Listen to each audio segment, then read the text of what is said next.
Broadcasting from Orchard Park, New York, and Boca Raton, Florida, it's the Freight 360 podcast. From freight broker sales tips to sports talk, this podcast is all about helping you grow as a freight broker. We're your hosts, Nate Cross and Benjamin Kowalski. Let's talk freight. All right, welcome back for another episode of the Freight 360 podcast. If you are brand new, welcome to the show. We're glad you found us. If you've been with us for a while, welcome back for the 180th episode. Continue to share us with your friends in the industry. Leave that review wherever you consume the content, whether it's podcast or YouTube version. This episode is brought to you by Blue Book. Blue Book Services is the resource that you need if you're transporting fresh produce.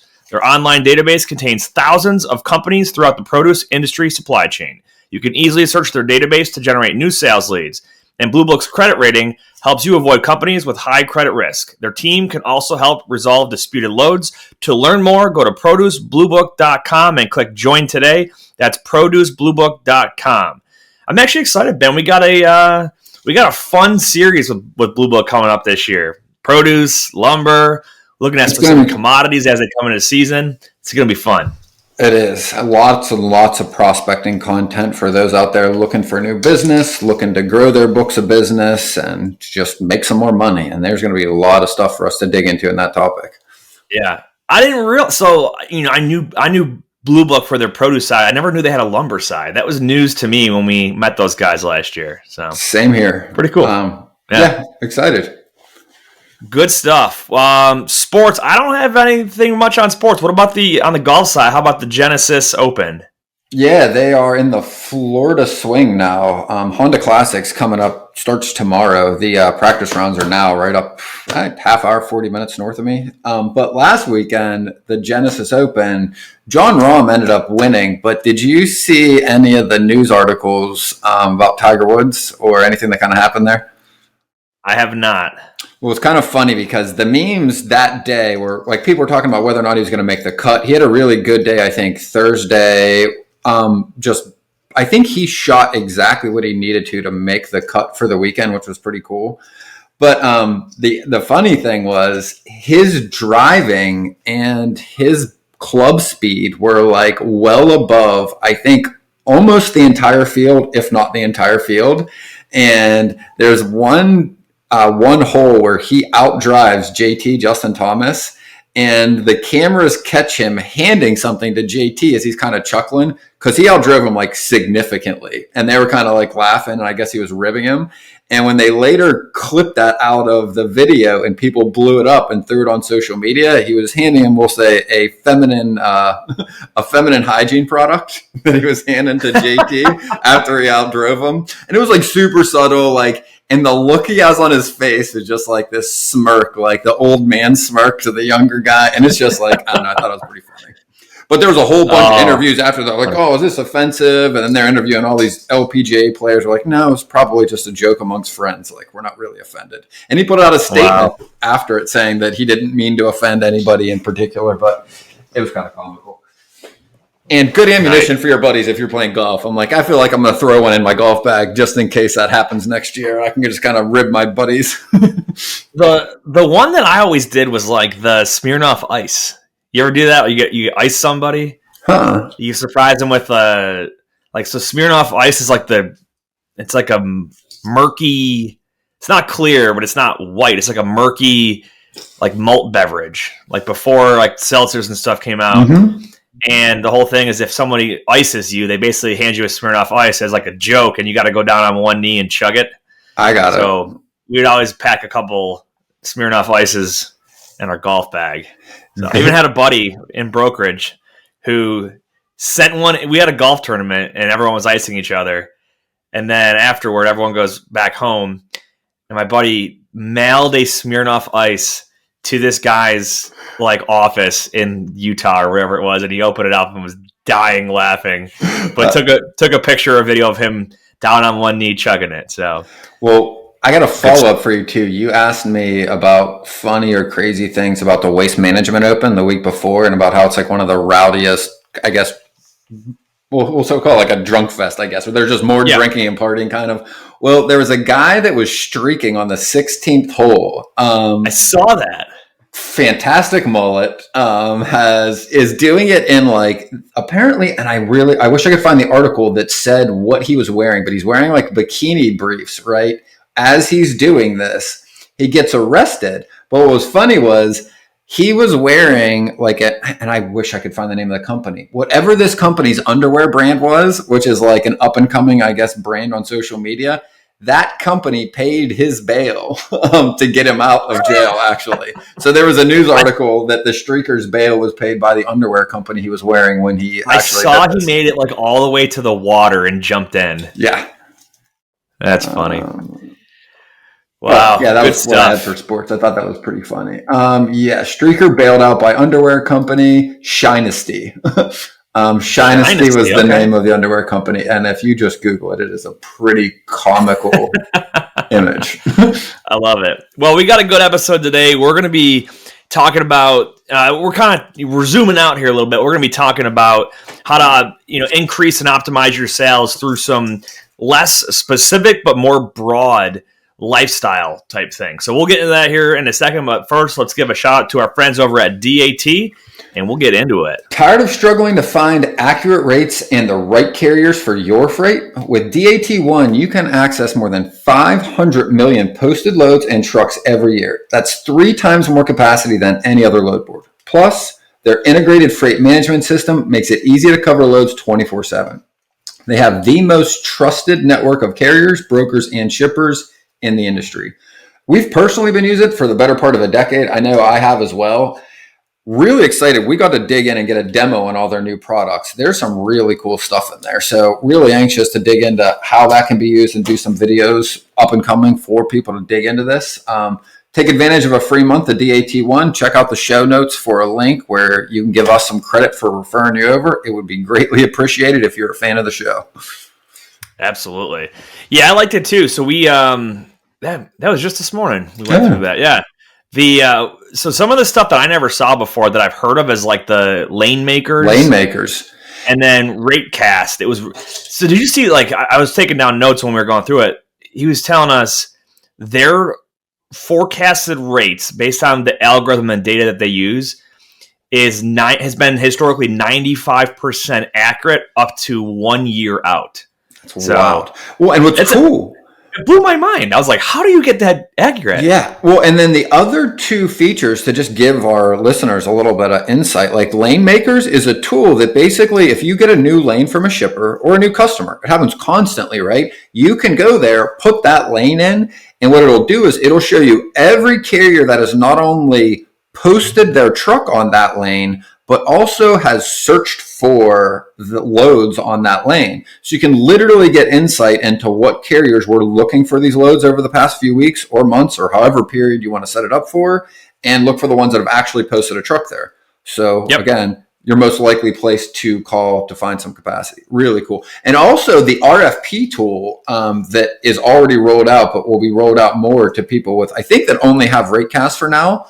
But when you go to the bid tool, you can pick high, medium, low. You can add your percentage that you want as a margin added to it, and it will go through all of your lanes and then spit out exactly what you need for your RFP. And then the cooler thing I thought was most of these are done in 1 or 2 or 3 stages. Like, you don't just submit them once, though. Usually you submit them, then they give you feedback, you submit them again. You go back to your saved RFP and can just ratchet up or down your margin percentage based on what you want to change them to, which I thought was really cool. Yeah, definitely. Cool stuff, man. I dig it. All right. So, optimizing your sales. So the reason I thought about this a couple weeks ago, I was like, we got to talk about some of the bigger picture things, in brokerage, right? Because someone asked us a question about a month ago about the burnout, right? And, we think about work and, I'm just going to do these things because they're good for, it's going to help me prospect better and whatnot. When you think about it, the amount of time you spend working, doing your job, it's such a large percentage of your life that all the other parts of your life have a big impact on it, right? You're taking up a majority of your time, not a majority, but a big chunk, about a third of your day is spent working if you work 8 hours a day, right? And a lot of us, I can't tell you the last time I worked an 8-hour day. So, Well, here's the other thing. emails at night, weekends, all that stuff. Well, even more so than that, right? Like, and an average, I would say, as an average broker, I probably work between 8 and 10 was the average. Probably call it like 9, probably closer to 9 or 10, right? Especially early on. But then, I mean, at the time, I had a 40-minute commute on each side on a good day, right? A bad day, maybe an hour and 10. So to be honest, I was like outside, leaving my house, I would say at like 6 in the morning pretty much every day, not getting home until about 6:37. So, I mean, that's real close to 12 hours. And then if you're sleeping, hopefully 8 hours, you only have 4 hours left, right? You're sleeping, 8, you're at work 12 with your commute. You don't have that much time left. So an overwhelming amount of time is going to be spent, building your book of business or probably doing this job when you're early in. Yeah. Yeah. I had obviously I work from home now, but I used to drive probably 45 minutes each way, and then 9 hours with the lunch break included in there. So yeah, it was like 11 and a half, 11 hours plus whatever I was doing at home afterward, and taking calls on the drive in, drive home, all that stuff. But so anyway, like that's the big thing. I guess I'll kind of start out with like a bad habit, because you made me think about it when you talked about the commute in. So with a lot of people that work remote now, or if they have a short commute, from the time they wake up to the time that they're quote unquote working can be such a short amount of time if they don't plan it out. Like people just roll out of bed and start working, right? Yes. And again, we're not experts on, you good? I am. I was going to follow up on your thought. There's a book that I wanted to look right here saying that. If you're not watching the video, Ben looked like he had a genius thought, but okay. So I'll continue while you look for your book.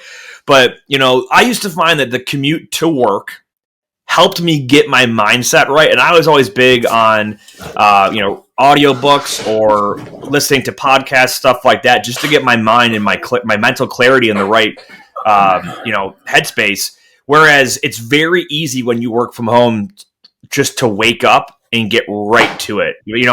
Like if you don't have a healthy routine in the morning, whether you work from home or you go to the office, you could be rolling in a bad habit into the beginning of your day, which makes you less productive. Huge. So the book is, and again, some of this is a little bit, I'd say, cheesy, but it is a very good book. It's called The Miracle Morning by Hal Elrod.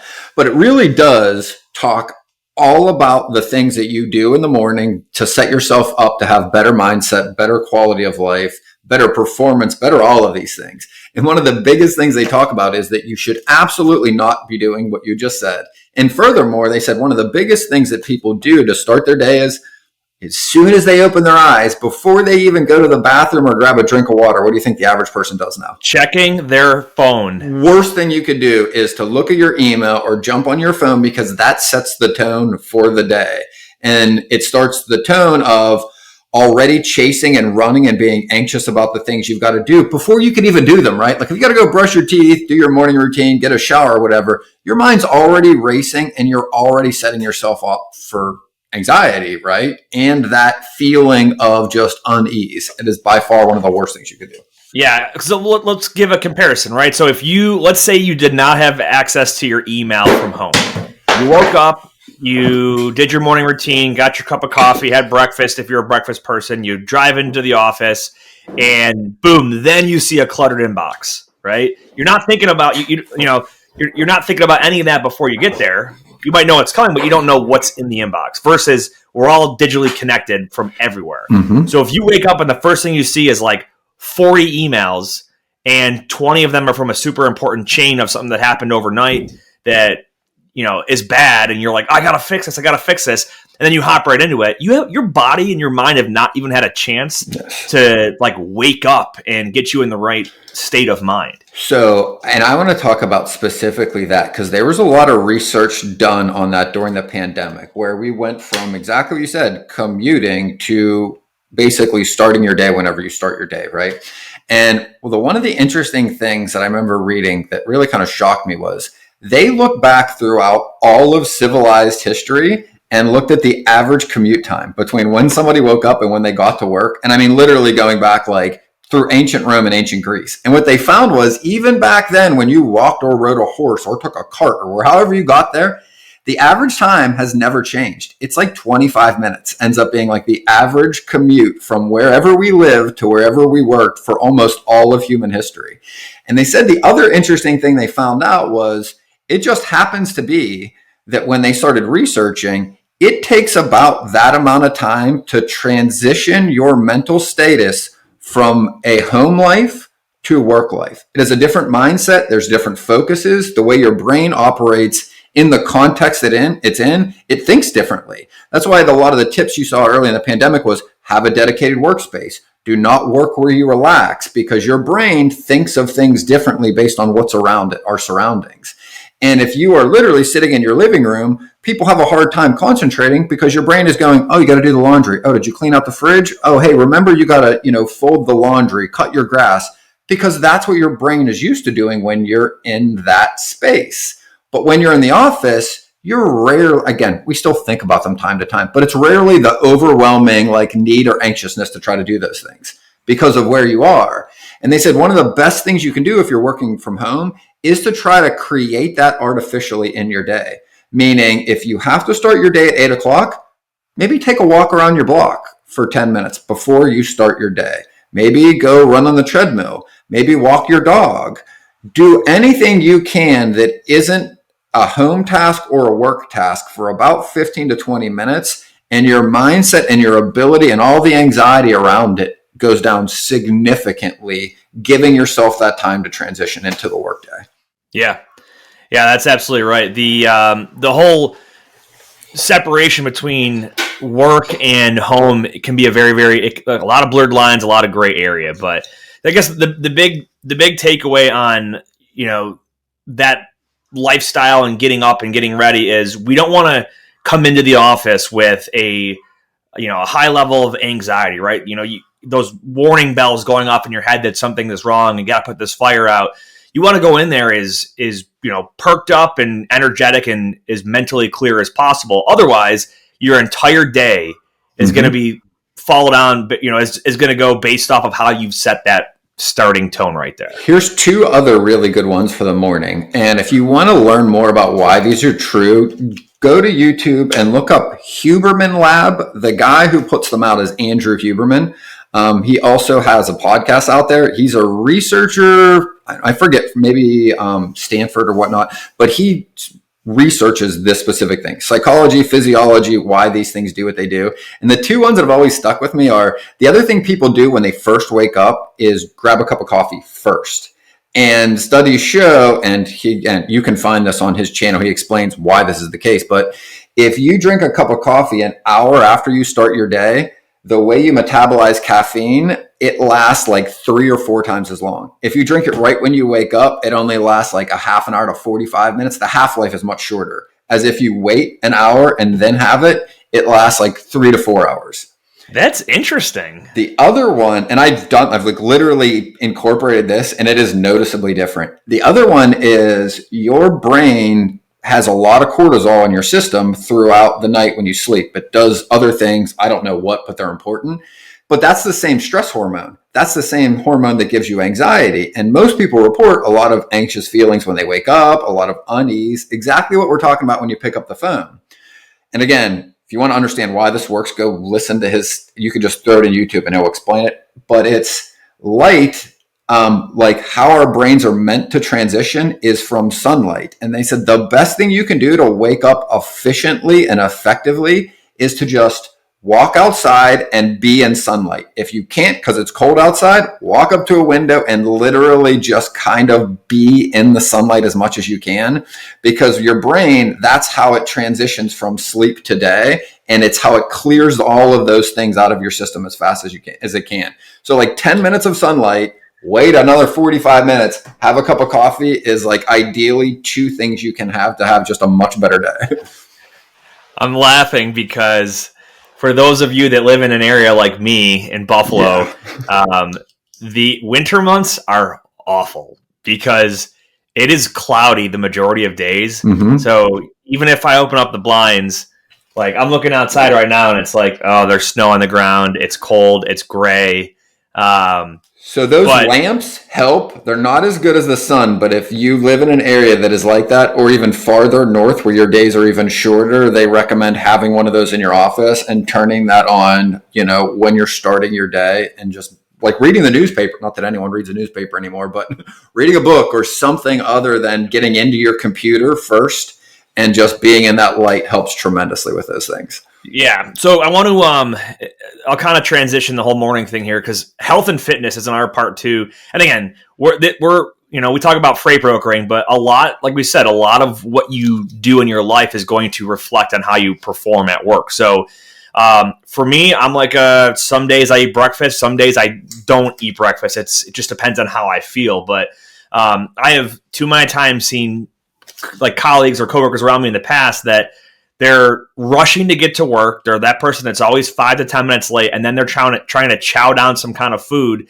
because they're starving, and it's just insane, right? They're all over the place, and then they get settled into their job like considerably later than everyone else around them who had proper planning beforehand. So, yep. I am a coffee guy or a Monster guy, right? So if I don't eat breakfast, I'm still going to grab something to drink, whether it's coffee or even just water. But I have that time to get some kind of nourishment or whatever my body needs into my system, so I'm not feeling like super like thirsty or hungry or whatever it is.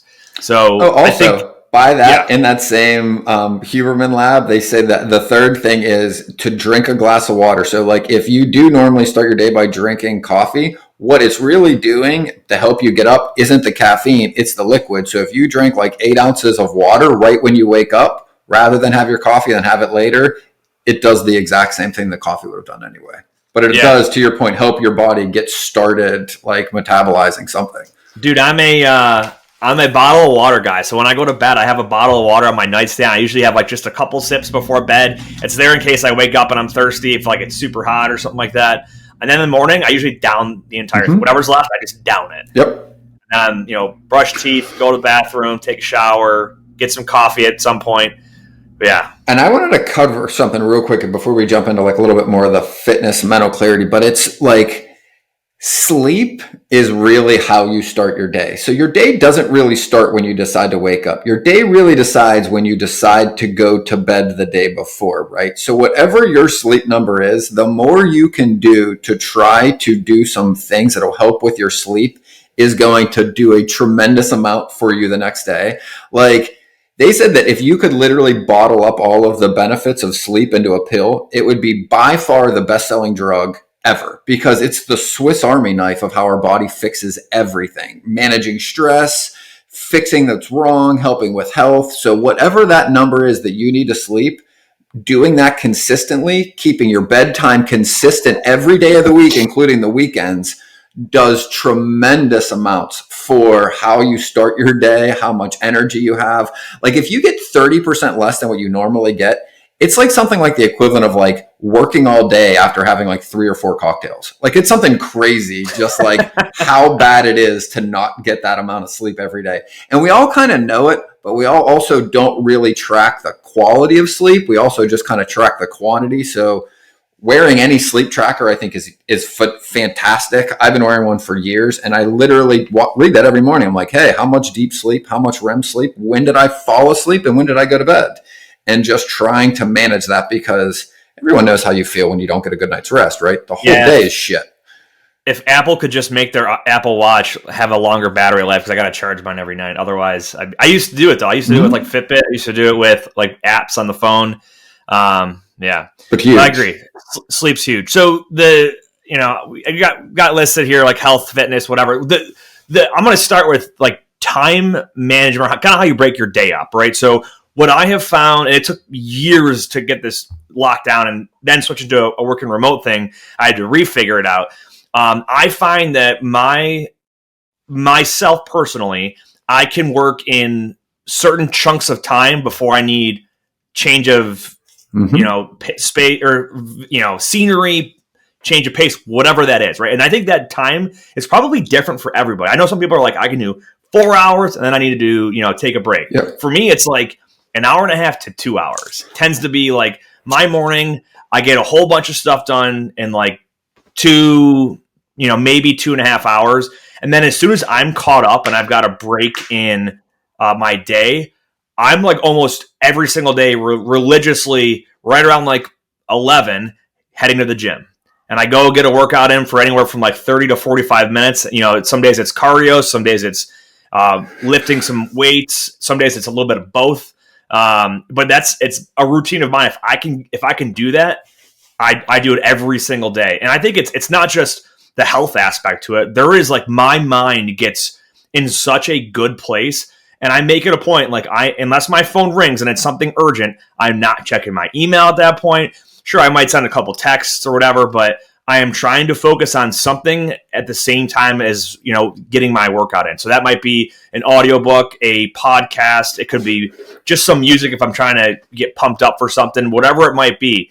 But I have found that for me, getting that, like having that break in time, getting a workout in, and then I come back, have some lunch, and then boom, I'm on to like another 2 to 3 hour block of work where I can just cram some stuff out. It helps break my day up. It gives me routine, and I feel like my body is almost like expects that next part to come into play here. What do you think on routine stuff? I started doing that probably in my mid to late 20s, and the same as you. I used to work in the city, and my days were kind of long. I was an analyst, so I would go to the downtown YMCA on my lunch break, and I found that everything that you said, and I also found that it was like working 2 half days. Like when I went back to work, it didn't feel like it was the afternoon of the same day. It felt like I had the energy as if I started my day. And I was only like, all right, I only got like 4 more hours and then I can wrap up my day. So to me, it not only broke it up, I definitely got more energy. Overall, again, it helps with your mindset. It helps with endorphins, all of the benefits of exercise. I think that's huge. The thing I want to point out that I read recently, and I think this makes a lot of sense, Paul Graham did an essay on this, and it was like how to work hard. And he talks about that is something that needs to be managed ongoing indefinitely for everybody. Because guess what? You have different seasons of life. There's different things going on. You have different types of work you're doing at different times of the year and different quantities of it. And that could be more true with freight brokers, right? Like, during the pandemic, especially 2021, it was just, like herding cats trying to find trucks, right? Like everybody's constantly chaotic. But now we're in prospecting, right? So we've got to switch that gear. A lot more people are spending more time doing this. That is going to take up different amounts of energy, right? Based on what you're doing. So I think everybody just being aware of what they're getting energy from, where they're draining energy, because I think picking the best times of day of when you're most inclined to do those things is important into your routine. Like for me, I'm most creative in the morning. I do not do well trying to write content in the afternoon. I just can't. I don't have the juice. There's just nothing there. But prospecting, I can talk to anybody and I have that energy. So like I intentionally try to manage my routine based on when I'm a better fit for myself to do that type of work, right? And it's different for everybody. Some people, it's not that big of a deal. For me, it's drastically different.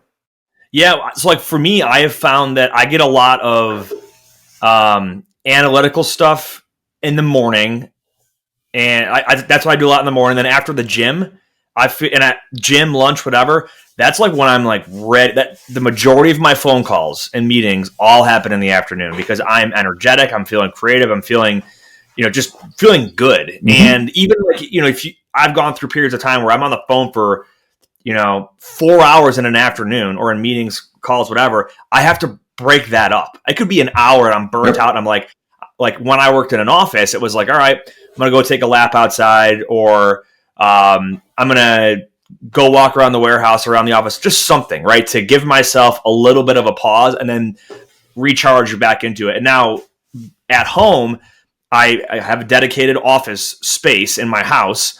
And it's a bedroom. If you're watching on YouTube, it's just a spare bedroom until I get some doors put up in another room in our house. But I'll even just walk downstairs and grab something to drink, or I'll just go down and have a snack, or whatever it might be. But it breaks up that period of time. But it's not like I'm not taking a big hour-long break. It's like just break it up a little bit, give myself a chance to recharge, breathe mentally, get back ready to be, and boom, I'm right back to it. So I want to talk a little bit about that subject too, and we'll talk about it as in regards to like whether it's routine. But if you follow our show, we talk about batching activities a lot. And that means just grouping things together that you're doing the same thing. Because what draws a lot of energy from just humans is switching tasks. Like our brains work more like a train than a car, meaning a train gets its efficiency because it doesn't stop every block, right? They're designed to work on momentum. Your brain works much the same way. In fact, it takes, I think, on average, most studies show like about 22 minutes to get to the same level of concentration if you are taking off task by anything. Like meaning if you are writing something and your phone rings and you look at your phone, to get to that same level of concentration, it will likely take you about 20 minutes. So when you think about a freight broker, that's what's so draining about our job. It's that you're working on a shipment and then you get a phone call and you got to start having a prospecting conversation to then negotiating a shipment to maybe dealing with a claim all in 40 minutes, right? And you're just task to task.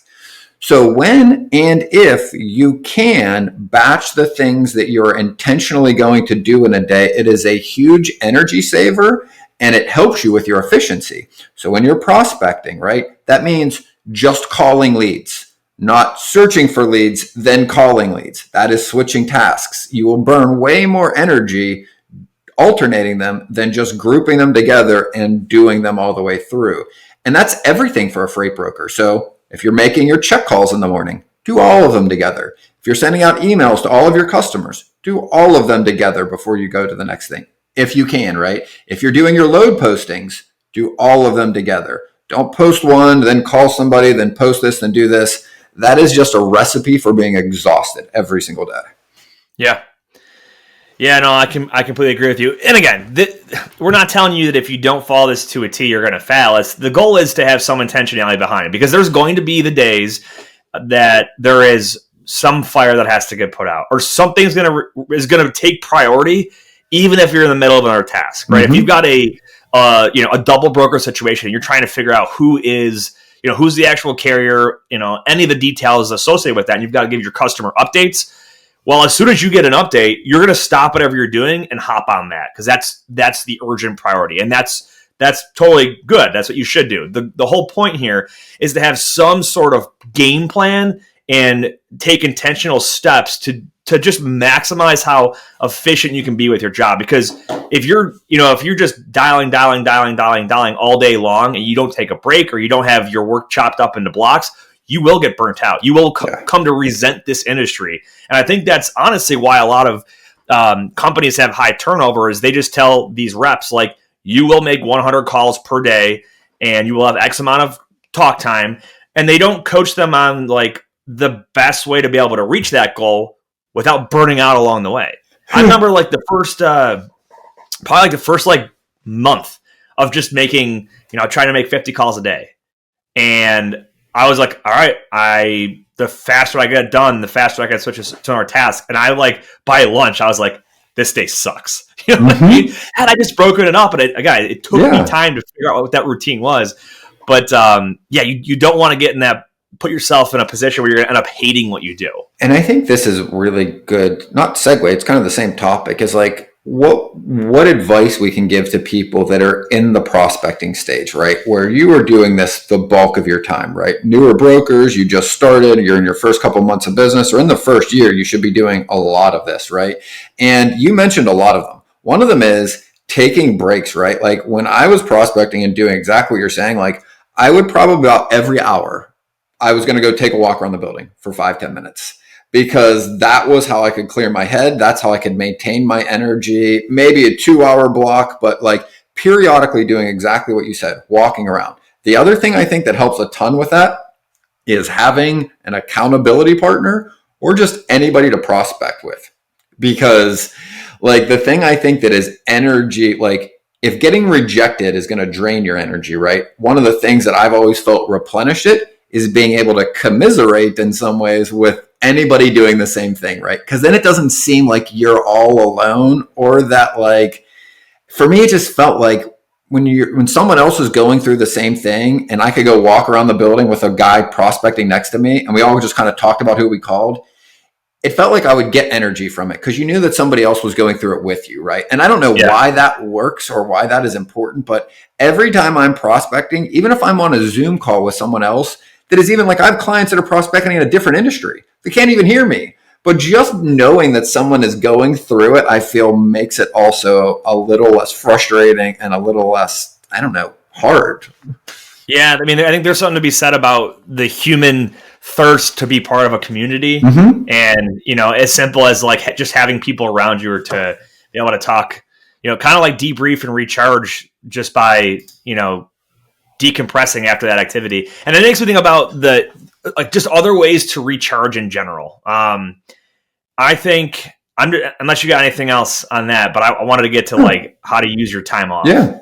So like for me, I am and again, I think everyone's different. I am the kind of person that like, if I don't do some kind of like time off, you can call it vacation or travel, whatever you want. Everyone's lifestyle and desires and, flexibility is going to be different. But for me, I travel a lot for work. So whether it's the Army or for visiting the corporate office for the brokerage I work for, I'm on the road a lot.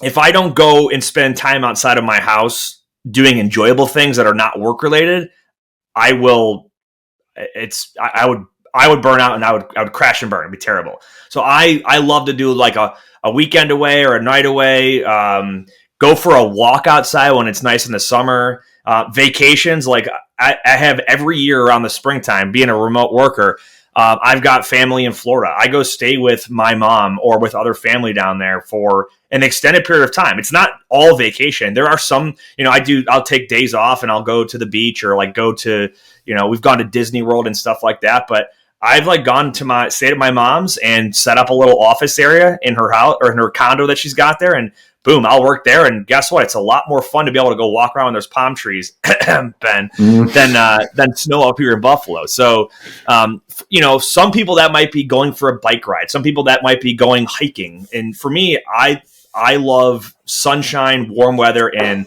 vacation. So I like to go travel somewhere where it's nice and warm to do that kind of stuff. And I come back from those trips, even though I'm working for the majority of them, I come back just like feeling so much better than like the month prior when I was like, oh, it's been winter for so long here. It's funny you said that. So the two things that I do that are definitely related to what you were just saying is my exercise that I do the most is probably riding my bike.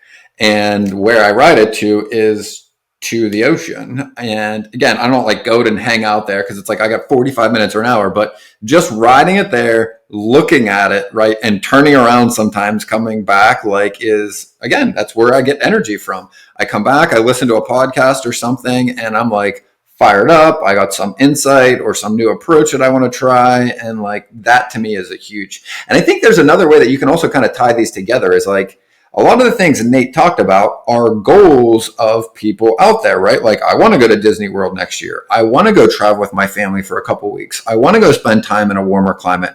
Make these goals, right? Where if you hit something in your professional life, you earn the ability to do this in your personal life. Yeah, that's exactly right. If you live and die by work, you're going to have a miserable life. Yes. So if you have vacation days, if you have, even just like a 15-minute break or an hour-long break as part of your job, take them. Do something besides work. I've seen people that sit there and they eat their lunch at their desk and keep working. Terrible habit. Yes. I mean, so I will tell you this. When I was working in the office, about half the days I would eat at my desk because I used my lunch break to go work out or to go do something that I needed to get done. Yeah. But I would always take a lunch. I would always take periodic breaks when I was able to take 5-10 minutes and go for a walk or whatnot. And then vacation days, I would always take vacation days. And I will continue to always take days off as I'm able to do so and travel and just do things with my family and, my friends and whatnot. So 100%. I think that like just having a separation between working all the time and not having a personal life, you got to have some sort of harmony there between work and not work. And I think, to be honest, we have a lot we could probably learn from Europe. I mean, there's probably a happy medium somewhere in between taking 2 months off, right, of like a whole country, and then to some degree having no time off like in our country. But there was somebody, and I can't remember who it was, described what you were saying, but he's like, you know what? I don't really like the word balance because you're never going to get to balance. You're never, again, we just talked about how long you're at sleep, how long you're at work. Like it's never 8, 8, and 8. What you're really looking for is harmony amongst these categories in your life, right? Like, is there major disruption in your personal life because all you do is working?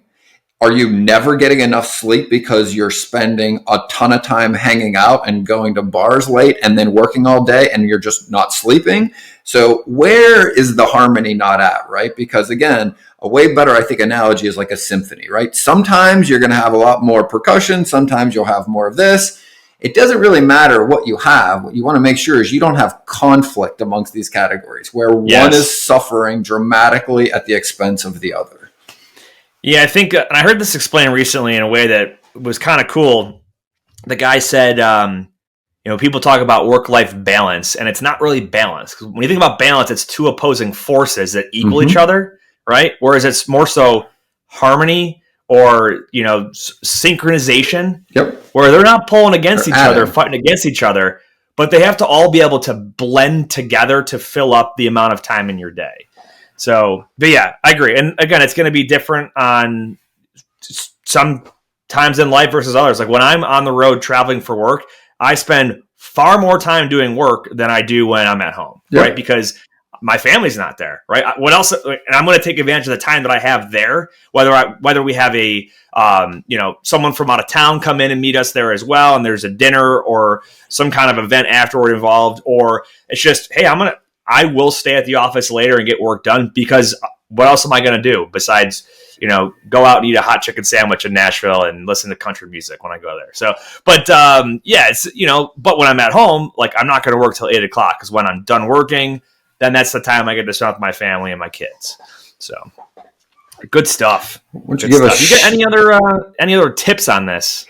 Because we do have some Q&A. I think we covered a lot of this. I mean, and again, we could go a long way into every one of these topics. I think maybe we'll put some stuff in the show notes or just loop some of this in. I mean, I think we covered a lot of the big categories. And I think the most important thing is if you aren't working on these things, work on your awareness of these things first, right? Like start really thinking about how you're structuring your life, where you are in the season of life. Are you in a growth stage? Are you in a stage where you want to build, right? Because again, they ebb and flow, they change. It shouldn't all just be grind in the sake of what, right? Like, I don't know, what's the point? Are you working to live, living to work? I mean, it should really be a mix of both, not necessarily one or the other. Yep, that's absolutely correct. Well, good stuff. We got some interesting Q&A today. This episode is also sponsored by Lean. Lean Solutions Group is the industry leader in nearshore staffing solutions, with offices in South America and all over the world, including freight broker back office operations, accounting, tech development, business development, marketing, customer service, and many other positions. To learn more about the vast solutions that Lean has to offer your freight brokerage or agency, visit them at www.leangroup.com. That's LEAN group.com. Some of the top uses for them oftentimes is track and trace folks, accounting folks, a lot of those support roles that are taking that if you do them yourself takes time away from you producing revenue. So check them out again at leangroup.com. All right, this first question, it's lengthy, but we're going to get through it here. We'll talk about it. The listener says, I want to become an independent dispatcher. I've worked for 10 years in the warehouse industry. I'm 33 and want something different, but related to logistics because it runs the world. I want to dispatch from home and work from home at nights, the red eye, all night, every night, hustling, dispatching as many as possible and building a huge network. I know it doesn't happen overnight, but if you know to hustle, you'll get it. Build a reputable name in such a prone to be shady area. I want to do good business and a lot of it. Good business equals good money and good word of mouth. I would love any advice possible for someone as myself as to the first step of jumping out there, how to make the biggest impact and get the business off the rip. I plan on doing school from online as well at the same time and get some sort of logistics area. I'm ready now, just don't know what the first step is. Okay, so This person's all over the place. They should probably listen to this episode, the content of this episode, before they listen to the answer to this question. I don't know that they really understand what they want to do. So the core question here is how to become a dispatcher. I would, they talk about also going to school at the same time. I think you're going to win at what you focus on. So if your main goal right now is to go to college, that should be your main focus. And maybe you have a part-time job working, or maybe you have a job, I don't know, part-time or full-time, where you're not trying to just kill it, hit the ground running as a dispatcher, but work in the industry. Get acclimated and familiar with how the supply chain works, how transportation and logistics works. If going to school is a side focus for you and you want to start the dispatching business, then we've got a lot of other, we've answered a lot of questions on this. It comes down to understanding how the industry works, what is the role of a dispatcher, and what's the value add that they provide to both brokers and carriers. And then you've got to build your network up of both. So I think this person needs to really identify what it is they truly want, prioritize those goals of theirs, and then tackle them in that order. What do you think?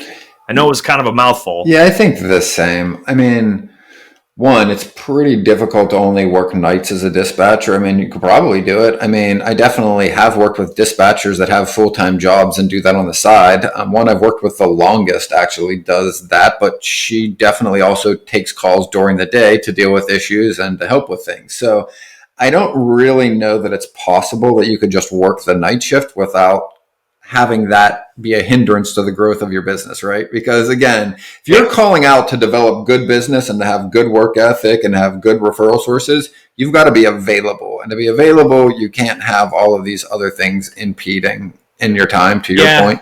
Like, we've had the question before of, can I be a broker part-time? And I have seen it done, but it is the exception, not the rule, because the problems that we deal with in brokerage don't happen part-time. They happen full-time. Okay. So you can't just say, I'm going to do this for 4 hours a day or 3 hours a day, and it's going to be, gravy as an extra income. Cause you're not going to succeed. Like I said before, you're going to win at what you focus on. And if you're not putting enough effort into something or enough time in the day to something, you're not going to succeed. So I agree. I forgot about that nighttime part. I want to point out too, that, like, again, there are lots of brokers and agents that work part-time, but they've earned the ability to work part-time because they have put in that time prospecting, being there whenever the need was there, whenever the problem was there. And over time, they have worked with this customer, maybe worked through most of the issues, maybe have the same carriers running the same lane, so it doesn't require the same 50 hours a week. Yeah. But at the beginning, again, there are exceptions. Like we have a client now that, in his first couple months of prospecting, got a great customer, has one or two carriers running this business, probably only spends 12, 15 hours a week on this and is doing about 20K in GP. But again, these are definitely the exceptions. These are not the rule. And to expect that you're going to be able to find that perfect customer without having to go through all of the others is just, I think, unrealistic. Yeah, there's no shortcut to success in brokerage. Yeah. Unless somebody hands you a fully developed brokerage and says, here you go. But that's still not, that's just an expedited version. But yeah, you've got to put the time in, and it takes so many hours of working in this industry until you feel like you fully understand it and you feel comfortable and you can be more efficient in how you handle everything. There's a learning curve. I think it takes a lot of folks, at least that first 6 months, to really start to grasp, if they're going to make it or not. So, and you got to go all in that first 6 months. Yep. All right. The next question, we only got two today, but this is a good one. So, what kind of questions do shippers have for freight brokers? So, really, I think the context of it, I think he's trying to basically write something out, or he wanted to create some content that answered questions that a shipper might have. Really, it's what information does a shipper want to know about a broker? And that information usually comes from us asking the questions. But I've got a few written down here, and I'm curious what you would add on. So, and again, a lot of this comes from content that we've put out, and this is not all inclusive, but a lot of things that they're going to want to know, whether it's a motor carrier or whether it's a freight broker, if the shipper has goods to move, Mm-hmm. they're going to want to know what modes of transportation can you do? Can you do flatbed, open deck, reefer, dry van, vented van, bulk, end dump, all that stuff? Can you do that? Do you have those carriers in your network? Or if you're a carrier, do you have that equipment type? Do you service a certain geographical area? Are you familiar with the markets in the Southeast versus the Northwest? Do you have any areas of specialization? So we've got some folks at our company that are really big into hazmat, are really big into project oversized, overdimensional, overweight freight, and they understand how the permits work, and they know the good carriers to work on that and those types of situations. They're going to want to know what kind of rates you have, right? And we can go on and on about pricing, but your capacity, your network of carriers, what's your track record been of on-time deliveries, service failures, things like that. Tracking, how can we get updates on where our shipment is? Is it via email, text? Is it done via GPS or manual? So, there's all kinds of things. Again, I wouldn't take these and try to pitch somebody on all this stuff. You want to ask probing questions and find out what's important to them. Don't just spew this out at them. Would you add anything in there? What are your thoughts? My mind just blanked right when you said that. I had two of them. One was availability, like are you available 24/7? Are you available 9 to 5? The other one that came to me was your TMS. Is it EDI capable with theirs? Again, not every shipper is going to ask this, but the same thing. I remember what I was going to say is, if you go about that this way, what you end up with is, and I'll give you an analogy, like think about when you buy a car. If you thought of every question somebody had when they buy a car, what you would end up with is the spec sheet. Well, imagine pitching somebody how to buy a car by reading them the spec sheet. It has this horsepower, it has powered wheel, it has 4-wheel drive, it has power windows, right? Like, they'd be like, yeah, like all that isn't important to me. The only thing that's important to me is the color and the gas mileage. It's the same thing with the shipper, right?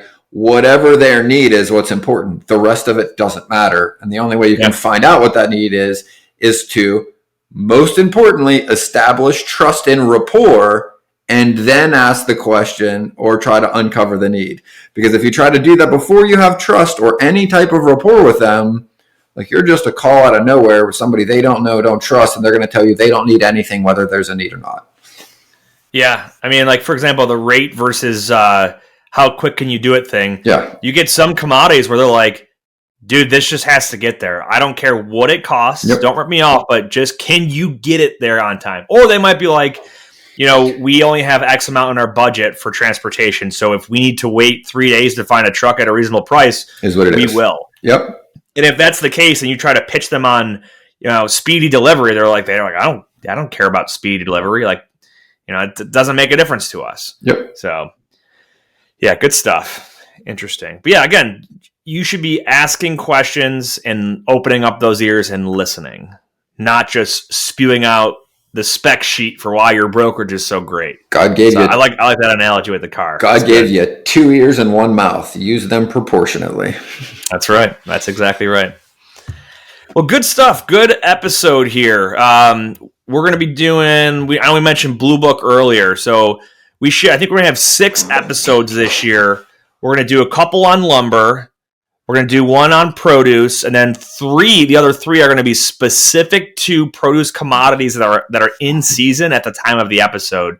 So stay tuned for those. We'll get some more details ironed out in the future, but super excited to work with Blue Book this year. With all of our sponsors, we love these folks. We really trust their products and services. I personally use all 3. And Ben, you personally use all 3 as well. Yes. So we wouldn't rep these guys if we didn't believe in what they do and what they stand for. So definitely check out the affiliates link or the sponsor affiliates link in the show notes or in the YouTube description, and you can check those folks out there. Any last thoughts here? Yeah, if you're looking for a new home for your book of business, or looking to go from W-2 to 1099 as an agent, you can reach out to me or Nate. business to business logistics. You can reach us at info@freight360.net and Nate at Pierce Worldwide as well. Yeah. And again, I'm always in the game of helping people out. I've had folks come across to me that aren't a good fit, and I've just point them in a better direction, right?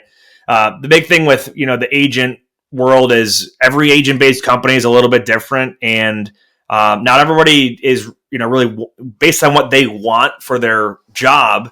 The agent world might not be the best fit for them. So, but definitely reach out to us. We'll point you in the right direction or try to help you out with what we've got ourselves. So, good stuff. Great episode number 180 in the books. Ben? Whether you believe you can or believe you can't, you're right. And until next time, go Bills. That wraps up this episode of Freight 360.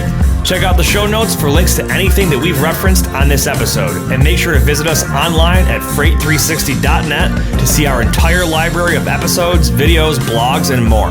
And make sure to check us out on Facebook and subscribe to our YouTube channel for daily and weekly tips and content. And if you'd like your question answered on the show, fill out the Contact Us form on our site, and we'll see you next week.